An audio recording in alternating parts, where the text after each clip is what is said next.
So I'm just going to show some pictures just again of the central nervous system so we can get a nice view of the internal of the central nervous system. Here we have the ventricles, lateral ventricles, the central ventricle. This is the fourth ventricle from the side.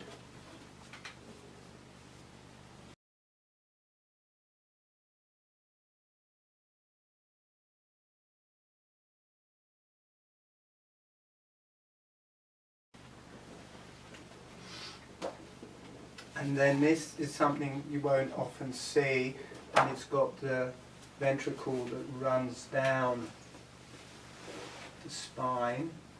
Drop back a little bit, which really grounds it. And this is from the front, and this is from the side. This one's from the front, that one's from the side, and this whole stem really grounds it. And this, you've got the diamond shape of the third ventricle, fourth ventricle there that isn't often shown. I'm going to fill that. So this gives you a picture of your central nervous system that is easy to view. So it's not just you've got a picture to view it on.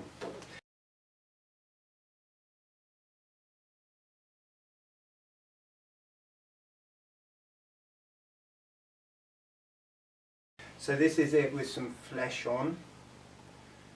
Again, it's like a walking stick with an ornate head on the walking stick, and the front one has a very female look to it, and the side one has quite a male look to it. And that connects the energy, because quite often people visualizing the spine going up, and then that stops and it becomes the head. Whereas when you have this picture, the spinal cord carries on, and rather than stopping, it carries on and becomes this ornate head, and then that expands out into the cerebellum and into the cerebrum.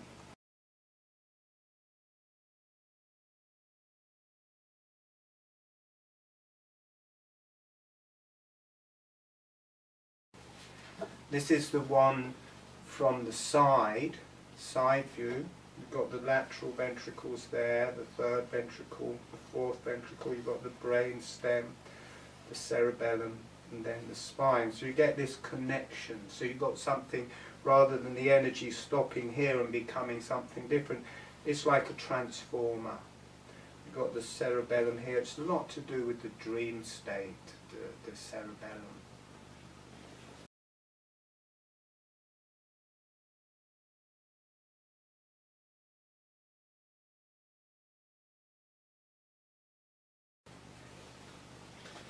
And then here's the top of the staff, front on. I think front on, yeah. Got the two lobes of the cerebellum at the back. See, this isn't very often shown, the diamond shape of the fourth ventricle, and then going down the centre of the spine comes up. You've got the third ventricle right dead centre of the thalamus, and then the two lateral ventricles like horns. Now, as the thalamus goes back, it kind of spreads out, and this is connected to the thalamus all the way around. So it's right in the centre of the brain, and in some ways, because the thalamus, when the kundalini starts rising up through there, that becomes really very bright. Incredibly bright, actually. The energy is rising up the spine. It comes up this centre, and this is like a man or a person, the brainstem with the thalamus, and the thalamus is a bit like the head, and that really lights up. And that's a bit like the kundalini. When the kundalini is going off a lot and rising, you know when they have that thing at the sphere, and you hit the hammer, and this thing goes up and hits the bell. Yeah, this is a bit like the bell top. And then it spreads out both sides into the cerebellum and both sides out into the two halves of the cerebrum. And this is a bit like a cooling system that's wrapped around the thalamus and in the middle of the thalamus. So you've got really lots of water there, right at the very centre of the brain, at the top of the brainstem. Here it is with the cerebrum over the top.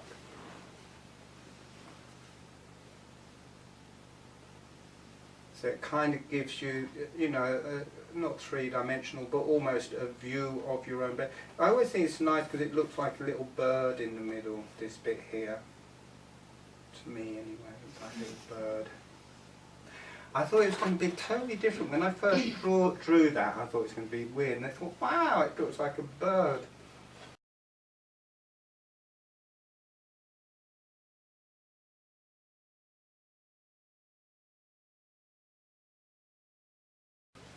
This one, for me, the face on is much more female, but for some reason people say as well, it's a bit like the female genitalia, that one.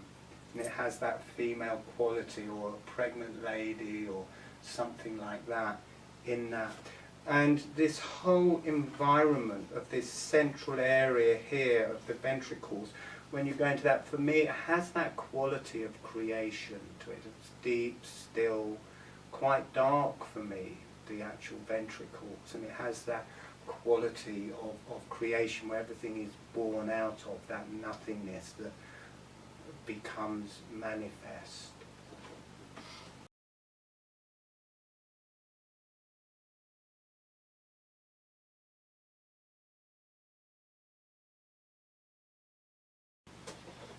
You see how the lateral ventricles mirror the cerebrum?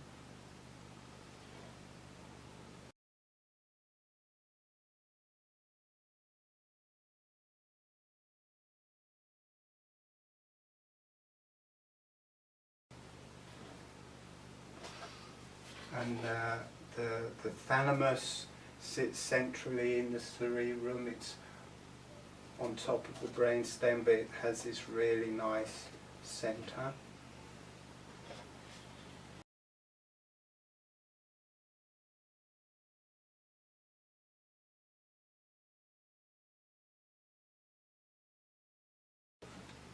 See how the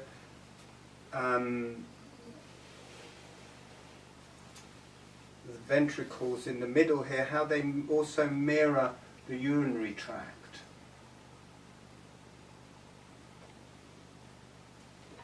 And it's interesting, you know, we work with this area, and for me, when it comes out into the nerves, it activates this system. There's this, as soon as the cranial fluid starts travelling off down through the nerves, I feel my kidneys light up. And interestingly, the kidneys are filtering water out of the blood in the same way as the choroid plexus and the whole capillaries are filtering water out of the blood in the brain and central nervous system.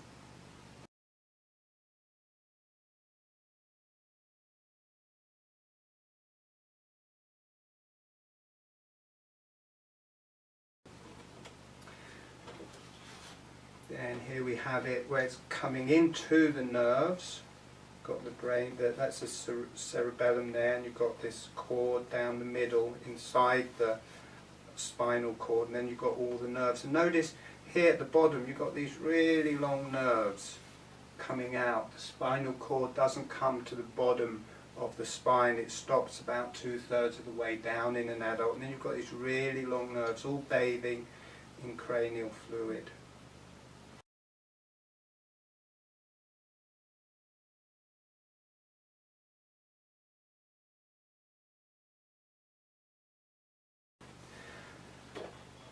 Okay, so we've got other pictures, but we won't go in those until a bit later. But let's just do meditation of the cranial fluid.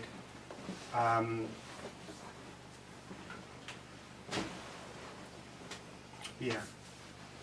I'll mention one thing because a few people weren't here last time. The whole capillaries through the whole brain and central nervous system, this is like a filtration system, filtering water out of the blood in all of the capillaries through the whole central nervous system and in the choroid plexus in the ventricles. And then as it goes out through what I call the nerve capillaries. These are filters working the other way. They also filter cranial fluid into them, but they allow the cranial fluid to escape out into the body, or the water to escape out into the body. So there's a filtration system moving into the central nervous system and keeping everything pure water, or 99% water with glucose and oxygen and different elements. And there's a filtration system on the way out as well. Okay, let's do that.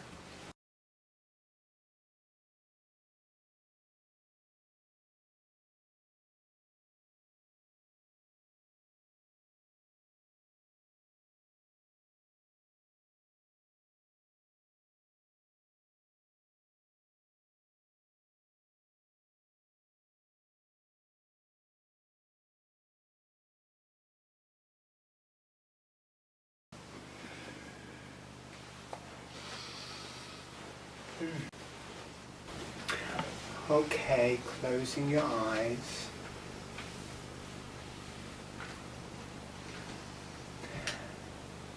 And dropping into the holographic breathing.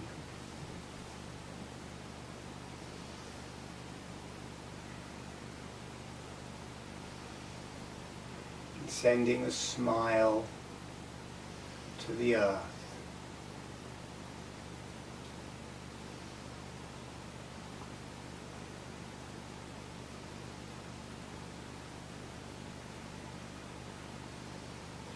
Sending some energy to the earth.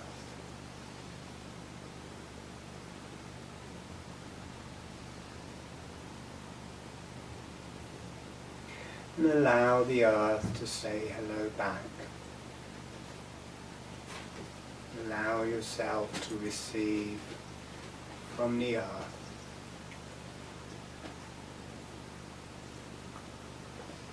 Notice what that feels like through your whole body and through your energies. And then saying hello to the higher self, send some energy, send a smile to the higher self. And allow the higher self to say hello back. Allow yourself to receive from the higher self. So notice what that feels like through your body and through your energies.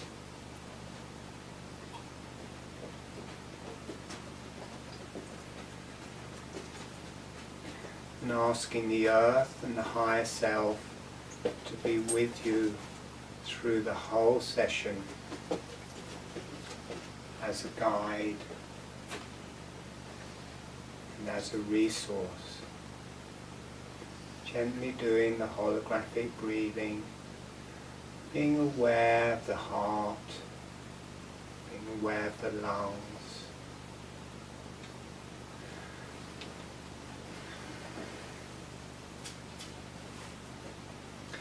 And the blood supply to the brain and to the central nervous system.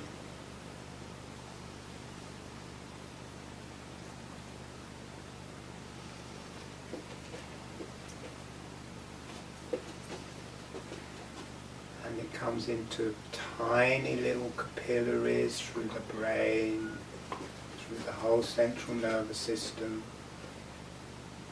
where the water is filtered out of the blood.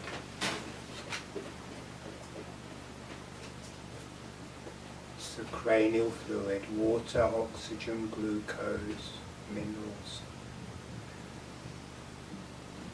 In the ventricles, from the coriplex, and through the whole cerebrum, brainstem, cerebellum, and spinal cord. And it's a bit like a jellyfish. This whole area is 90% water, has the consistency of a jellyfish or jelly. and the water has free movement. The cells are like seaweed that the water can travel through. So this all breathes with the oxygen. It all feeds with the glucose.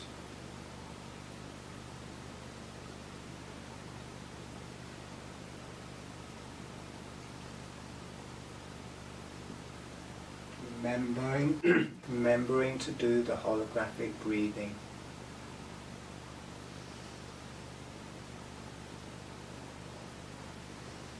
And start becoming aware at the center of the spine, the center of the spinal cord. There's a ventricle going right down the center of the spinal cord there, full of cranial fluid. It's like a space in the seaweed. Be aware of that. And then coming up in the brain stem where the cerebellum joins the brain stem, there's a big diamond, flat diamond. This is the fourth ventricle. It's full of cranial fluid. And this is going across sideways. It's from the front, it's like a big diamond, and from the side, it's very narrow. And coming up into the thalamus, the whole center of the thalamus is like a circle, but the other way round. From the side, it's circular. From the front, it's flat, or fairly flat. It makes a tire there, full of cranial fluid, right in the middle of the thalamus. And then spreading out from around the thalamus, you have the lateral ventricles, which are like spirals. They're like two large horns. So it kind of makes a sacred geometry, this central space full of water, right at the center of your system, the center of the two hemispheres of the cerebrum. You've got cranial fluid. In the center of the thalamus, you've got cranial fluid.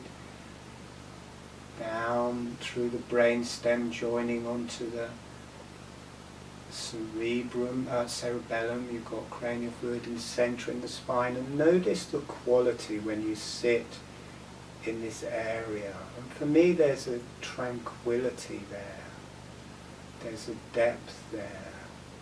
It's like the depth of creation. And for me, it's quite dark. It's like deep space. However you experience it is fine.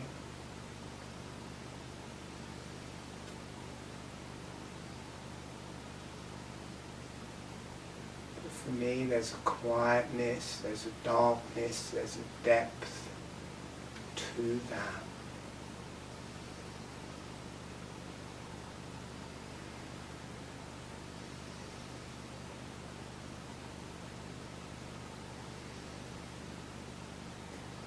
And they're like rivers, the fluid, even though it's moving very slowly, the cranial fluid is all moving down from the cerebrum down towards the brain stem.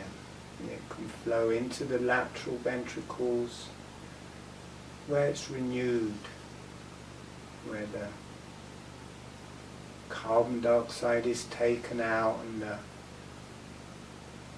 toxins are taken out by the coryplexus. The coryplexus doesn't just produce oxygen and water, it also takes away toxins and carbon dioxide. And the fluid can all flow down into the thalamus as it's moving down from the cerebrum. And right in the center of the thalamus is the third ventricle. And it's renewed there as the toxins and carbon dioxide taken away. And then it drops down into the fourth ventricle. And here it flows out.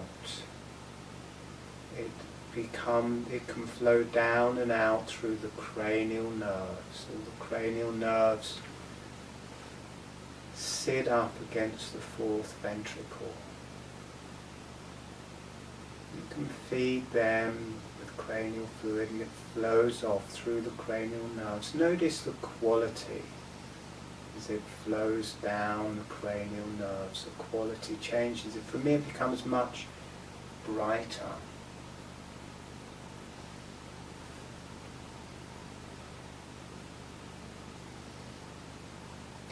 And it spreads out, comes out from the ventricle into the space around the whole brain stem, and also bathes the cranial nerves where they can absorb the oxygen and the nutrition, the glucose, as food for the nerves. Right down the center of the spinal cord is this nutrition of the cranial fluid spreading out into the spinal cord, which is the start of the nerves coming out from the spinal cord. And they travel off into the cranial fluid around the spinal cord, which has the nutrition from the coryplexus in it, the oxygen and nutriments.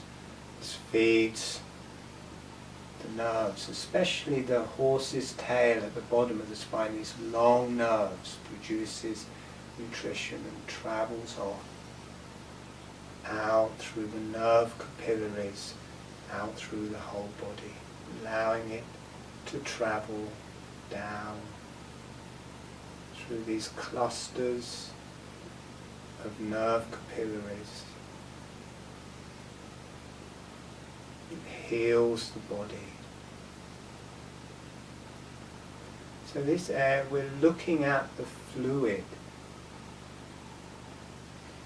We think of the brain as intelligent, or the cells in the brain as intelligent, but being aware of the fluid, notice there's an intelligence that moves in the fluid.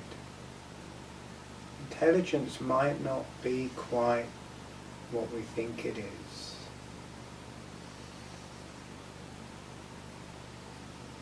May not be of matter. That there's a quality of intelligence in the cerebrum, in the cerebellum, in the brain stem,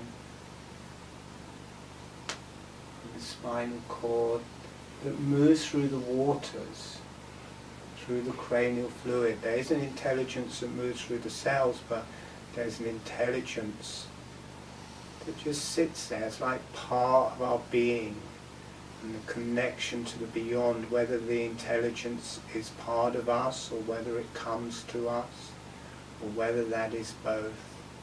It's hard to say, but this is like a port that receives this intelligence.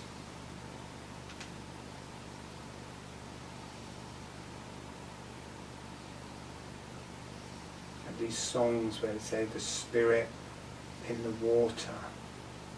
It's a perfect medium for spirit, for intelligence to move through.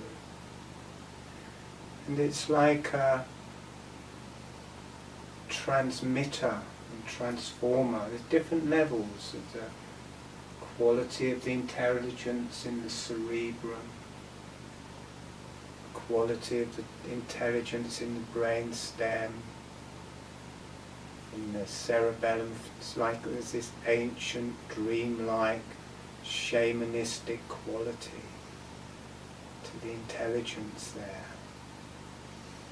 It's not just electricity moving through neurons. This is actually, we're dealing with the water here first. It has an intelligence moves through the water. That spreads out through down through the spinal cord. It spreads out through the facial nerves, the cranial nerves, through the nerves going out in the body. And notice how the energy changes as it travels down the nerves.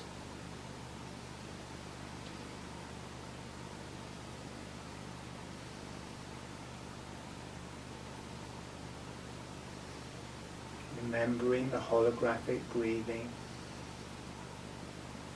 As it travels out through the nerves, notice it often gets much brighter. For me, this is to do with the myelinated glial cells. They produce a light, they're like fluorescent light bulbs. They have their own energy. It spreads out right to the end of the nerves.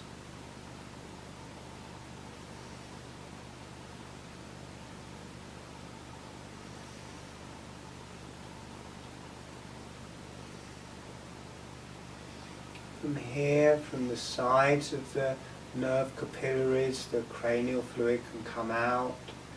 It makes its way out of these clusters of nerve capillaries into the lymph, which is another body of fluid. This is 90% water. Slowly makes its way back to the heart.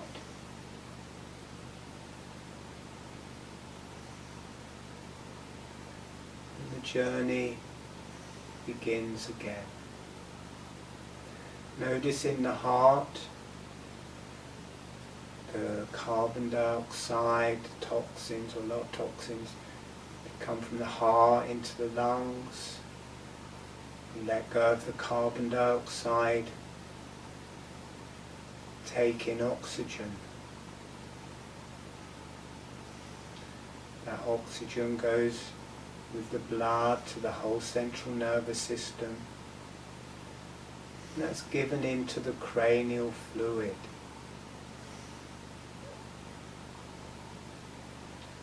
Notice how the ventricle, the two lateral ventricles, are a bit like lungs. That whole system is like the heart and lungs. And the cranial fluid from the cerebrum in the thalamus, in the cerebellum, flows into that system, into the ventricles. And as it goes into the ventricles, it's a bit like the lungs. The choric plexus will absorb the carbon dioxide. It will absorb the toxins and take them away. It's very similar to the lungs, and then that becomes food for the nerves as it moves out through your whole system.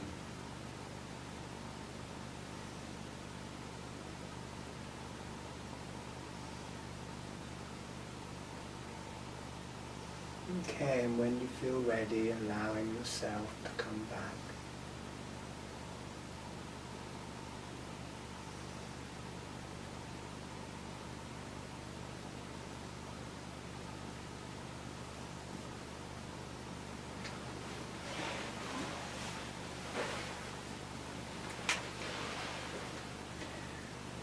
Okay, we'll have a short break, just a 10-minute break. And then we'll look more at the very particular anatomy of the myelinated glial cells.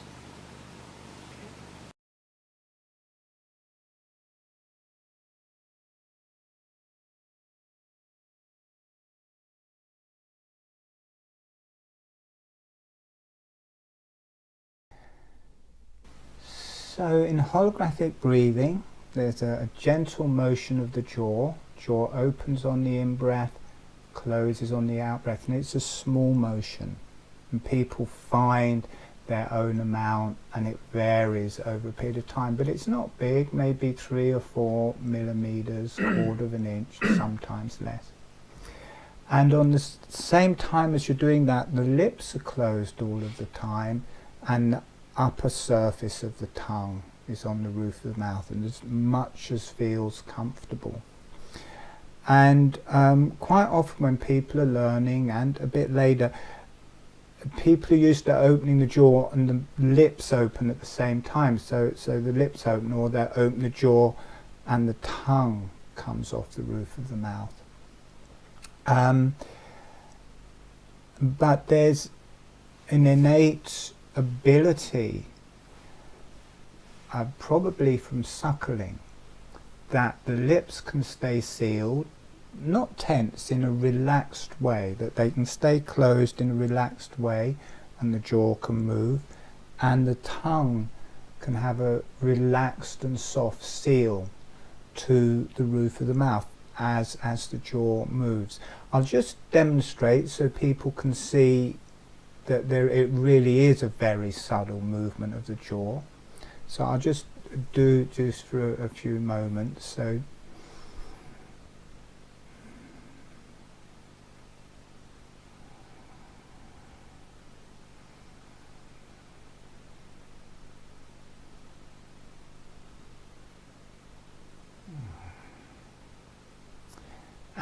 and very quickly drop into an alternative state, kind of a shamanistic, very relaxed place. So we're going to go through some exercises, but this time with our eyes open. First of all, to get that seal on the lips, notice you can kind of purse your lips. You can, it goes in here, and the lips stay closed. Try that a few times. You can drop the jaw and the lips stay closed. And now also put the tongue on the roof of the mouth and pull the jaw down. And notice it's like you get a suction with the tongue as the jaw drops down. So you can make a seal, and that is very similar to what babies do. Their lips seal around the nipple in a relaxed way, and the tongue seals the nipple to the roof of the mouth. So we can make a seal, a natural ability to making seal. But now doing that in a very relaxed way with a much smaller motion of the jaw. So the lips are relaxed with a light seal, the flat of the tongue on the roof of the mouth with a very relaxed seal, and now just in a small way, or however big, opening the jaw. The lips stay sealed, the tongue stays on the roof of the mouth, the jaw closes, the lips stay sealed, the tongue stays on the roof of the mouth. Now make that movement a bit smaller. And now it's a bit like a pump. Notice as you're opening the jaw, it's natural to breathe in through your nose. As your jaw drops down, it's like a little pump. It brings the air in through the nose. Then as the jaw rises, it's like a pump. The breath comes out through the nose. So just being with that, and make the movement smaller. The jaw opens, you breathe in through the nose. The jaw closes, you breathe out through the nose. The tongue stays on the roof of the mouth. The lips stay closed with a very light seal. And now turning that round, so rather than the focus being on the jaw, you change the emphasis. Be aware of the breath coming in through your nose, and as the breath comes in, the jaw gently opens. Then as the breath comes out, the jaw gently closes. And notice how that takes the pressure away from the jaw. It becomes much more relaxed when you have the emphasis on the breath. So as you're breathing in, the jaw gently opening, the lips still have this very natural light seal, the tongue has a very natural light seal. Then as you breathe out, the jaw naturally closes. And notice there's a lot of people already closing their eyes and going into an altered state. Notice you start feeling very relaxed, and it's hard to keep your eyes open. You're drifting into a different state. As you breathe in, the jaw naturally opens with it. As you breathe out, the jaw naturally closes. And smaller, slower motion of the jaw, the lips stay relaxed and closed, the tongue stays on the roof of the mouth. Relax the back of the neck, relax the back of the head. Notice it gets harder and harder to actually do it and keep the eyes open, because you're drifting into a different state of consciousness. And it's good to relax the back of the neck and back of the head, because a lot of the energy is coming through there. Now letting the eyes close, And if you want, let the eyes close. Just naturally being with that. As you breathe in, the jaw is gently opening. As you breathe out, the jaw gently closing. Notice how natural that feels. You get these waves of energy, waves of relaxation moving through your body. Very soft, relaxed seal in the lips, very soft, relaxed seal in the tongue. It's the upper surface of the tongue on the roof of the mouth. The tip of the tongue is close to or touching the front teeth.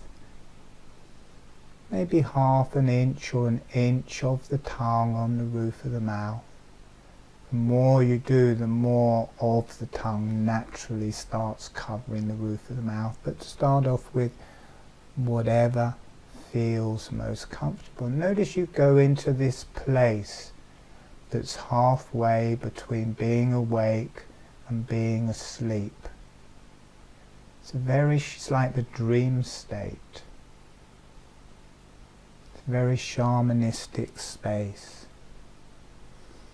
It feels very natural. Relax the throat. As you breathe in, the chest is opening, the jaw is opening. As you breathe out, the chest is closing, the jaw is closing. As you breathe in, the abdomen is opening, the jaw is opening.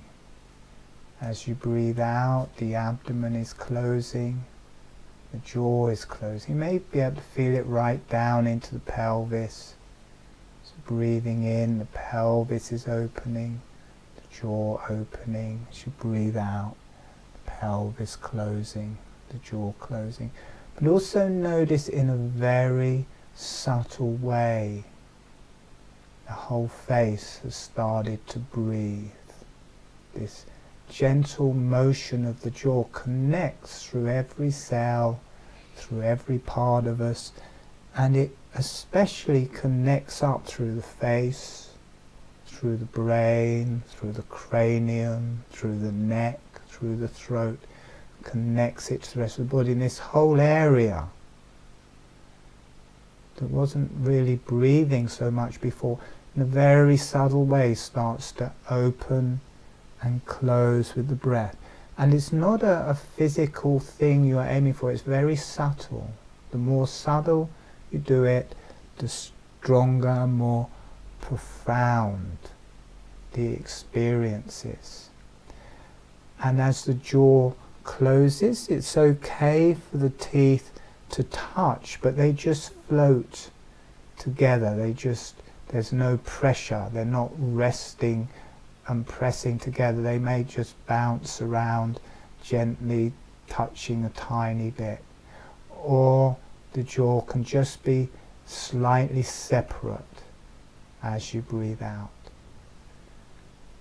Breathing in, the jaw gently opens with the breath. Breathing out, the jaw relaxes closed. It relaxes open and it relaxes closed. You drop into a deep, shamanistic, alternative space, channel.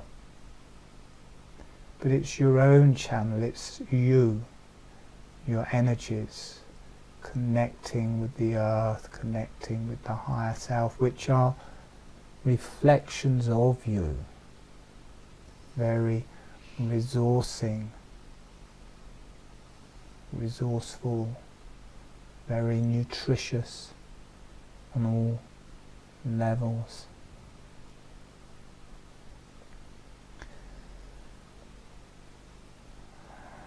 Okay,